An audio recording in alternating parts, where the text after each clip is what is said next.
مہکار میں وہ، جنگل میں کوہسار میں وہ، سورج چاند ستاروں میں، مومن کے کردار میں وہ، پھولوں کی مہکار میں وہ، جنگل میں کوہسار میں وہ، سورج چاند ستاروں میں، مومن کے کردار میں وہ۔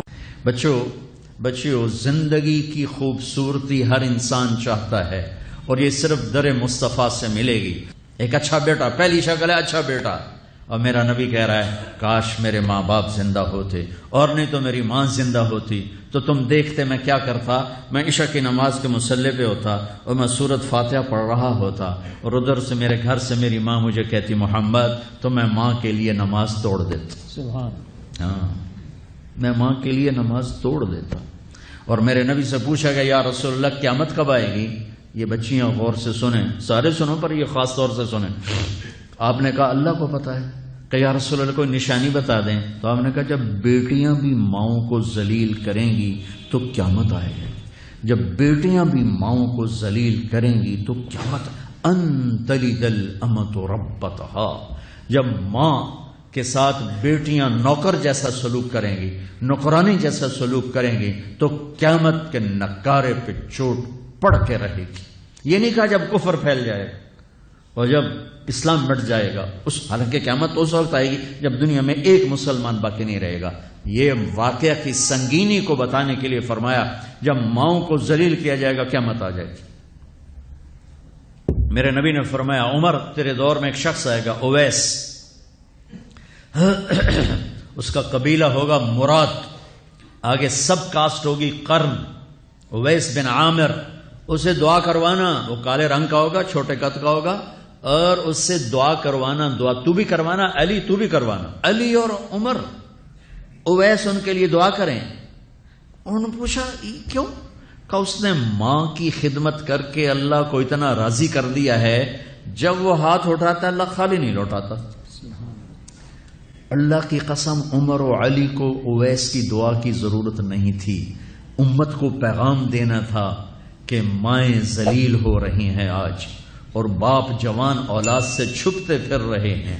تو میرے رب، میرے نبی نے یہ آگے پیغام دینا تھا کہ نبی ہو کر، رسول ہو کر کہہ رہے ہیں کاش ماں ہوتی تو میں اس کے لیے نماز توڑ دیتا۔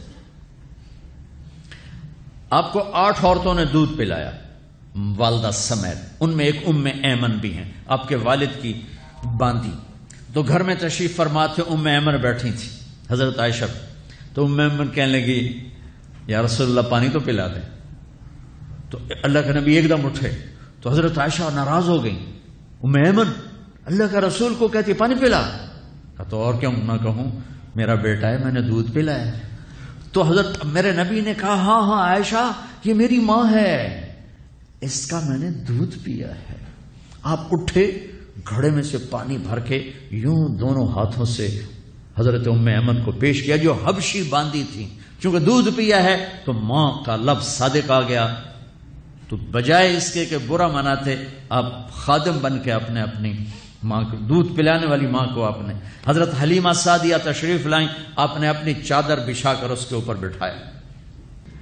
ہمیں پیغام دینا تھا، آنے والے زمانوں میں یہ ہونا تھا۔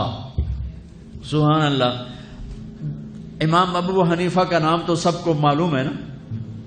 ایک اور عالم بتاتا ہوں، عبد الرحمن بن ابی لیلہ، ان میں علمی کھٹ بڑھ تھی بہت زیادہ، آپس میں بنتی نہیں تھی۔ تو ابو حنیفہ جیسی ہستی جن کے کروڑوں فالوور آج ہیں، ان کی ماں کہتی نعمان یہ مسئلہ ہے، جا کے عبد الرحمن سے پوچھ کے آ۔ زندگی میں ایک دفعہ نہیں کہا ماں جی میں اس کو بڑا عالم ہے میرے کو پوچھ لو۔ کہا اچھا ماں جی، اپنی چادر اٹھاتے اور پہنچ جاتے، دروازے پہ دستک دے کے بھائی مجھے میری اماں نے بھیجا ہے، آپ اس پہ فتویٰ۔ حالانکہ ان کی اپنی رائے اس کے خلاف ہوتی تھی، لیکن ماں کے احترام میں جا کر ان سے مسئلہ پوچھتے جن سے روزانہ مناظرہ ہوتا تھا، روزانہ کھٹ پٹ ہوتی تھی علمی۔ ماں نے کہہ دیا، جا کر ان سے پوچھ کے آتے تھے، اپنے اتنی بڑی علمی قدر و منزلت کو ایک طرف رکھ دیتے تھے، نہیں میری ماں نے مجھے کہا ہے۔ تو آپ سب نوجوان ہو، ماں باپ زندہ ہیں تو ان کی دعا لو، آہ نہ لو، دعا لو۔ پھولوں کی مہکار میں وہ، جنگل میں کوہسار میں وہ، سورج چاند ستاروں میں مومن